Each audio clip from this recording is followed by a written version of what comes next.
su autorske fotografije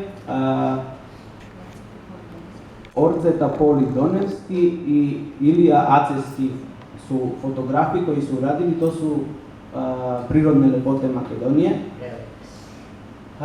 Drugo što bih htio da kažem, da se zahvalim i Makedoncima koji su ovdje došli i svi oni koji vole Makedoniju, ali i oni koji, Makedonci koji žive ovdje u Novom Sadu. Hvala vam.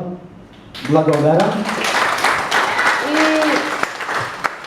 televizijskoj ekipi Makedonsko sonce svake nedelje u 18 časova i 15 minuta na makedonskom jeziku bit će i današnji prilog.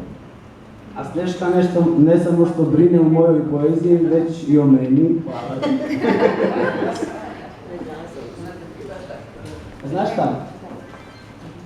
Mogu ti pričati satima, da ti kažem sve želići. Pa ipak osjetim, ne mogu ti baš sve reći. Osjetim u grlu me spreči nešto, ne da se, da ti kažem, ne umem poveštati.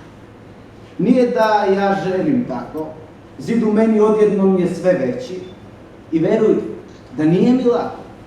Imam jednu vezu tajnu, nju ti je ne mogu reći. Ta je veza pre mog rađanja sazdana, s prirodom me vezala svakog dana. Njenom lepotom očaran bivam, o vezi toj tajnoj od rođenja snimam. I šta god više da pričam, razumeti nećeš, da vezan sam sa drvećem, smejaćeš se kad ti kažem da razgovaram sa cvećem.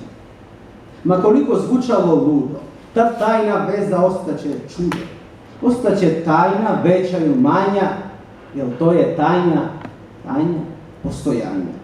I ti je otkriti možeš, ako kreneš da pronalaziš sebe, pronaći ćeš tu vezu između prirode i tebe. Hvala vam.